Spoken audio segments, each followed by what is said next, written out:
What's going on, guys? Welcome back to another video.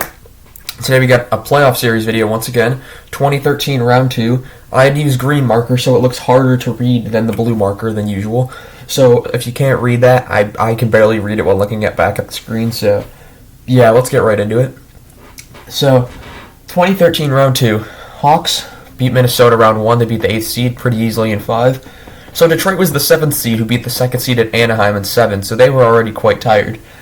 But they didn't come out of the series like that. Hawks had 77 points during the season. Detroit had 56, one more than Minnesota, 21 points less than the Hawks. So in reality, it should have been an easy win, as the Hawks won all 4 games during the regular season. However, 3 of those wins were in overtime. So close games all around, except for the Easter game, which I can remember so vividly. That's one of the most memorable games I know. So Game 1, Hawks come out, nothing seems wrong, they win 4-1. As Hossa gets on the board earlier with his 4th of the playoffs on the power play. And then a minute, 54 seconds later, Damian Brunner scores his 3rd of the playoffs to make it 1-1. And then no goals were scored in the second, and then in the third, Johnny Oduya with his 2nd, Marcus Kruger with his 2nd, and Patrick Sharp with his 6th and an empty netter make it 2-1, 3-1, and 4-1 as the Hawks take Game 1 at home 4-1. Game 2 is where the wheels start to fall off.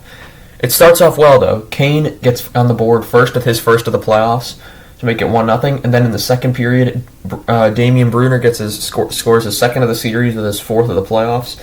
Brendan Smith also scores with his 2nd of the playoffs to make it 2-1 for Detroit. Then in the third, Johan Franzen with his 4th, and Valtteri Filppula with his 2nd. Got some old friends here from the 2009 series. Make it 3-1 and 4-1 as Detroit ties the series in Chicago, going to Detroit at 1-1. Game 3, Hawks lose 3-1. No goals were scored in the first. Gustav Nyquist with his 2nd of the playoffs makes it 1-0 in the second period. Then Drew Miller, 31 seconds later, makes it 2-0 for Detroit. And then Patrick Kane in the third makes it 2-1 with his 2nd of the playoffs and series. But then Pavel Datsyuk, 2 minutes and 11 seconds later, makes it 3-1 as Detroit wins 3-1. And have a 2-1 series lead on Chicago, which was already shocking everyone. Next we have Game 4, where Chicago gets shut out 2-0, an incredible performance by Jimmy Howard, the Detroit netminder. No goals were scored in the second, but then Jakob Kindl gets his 1st on the power play, 1st of the playoffs.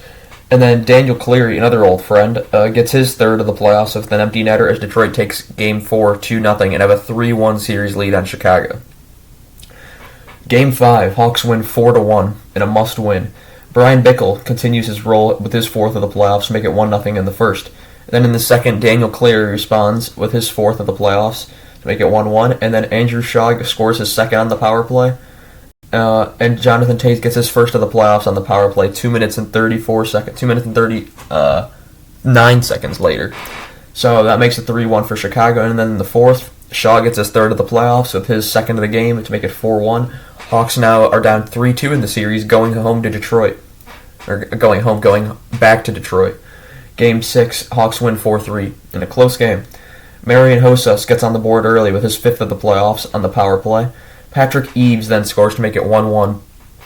And then in the second, Joakim Andersson makes his 1st of the playoffs, makes it 2-1. And the Hawks are down 2-1 going into the third. 51 seconds into the third, Michael Handzus scores to make it 2-2 with his 1st of the playoffs. And I want to go back to that Joakim Andersson goal for a second. That goal was nearly scored from center ice, and Crawford just kind of it bounced right over Crawford. It just missed his glove. And that's one of those moments where you got to be resilient. Hawks faced plenty of adversity in the series. They were down 3-1. That goal specifically that put them in the lead. And they showed they can come back from it, proving that they were a Stanley Cup caliber team. As I mentioned, Handzus gets on the board, and then Bickle scores again with his 5th of the playoffs to make it 3-2. Then Michael Frolik on a penalty shot makes it 4-2 with his 3rd of the playoffs. Then Damian Brunner, his 3rd of the series, 5th of the playoffs, makes it 4-3. That's game over when you go to Chicago for Game 7, where the Hawks, they win 2-1 in overtime. No goals were scored in the first. Patrick Sharp gets his 7th of the playoffs. He was scoring at a crazy rate.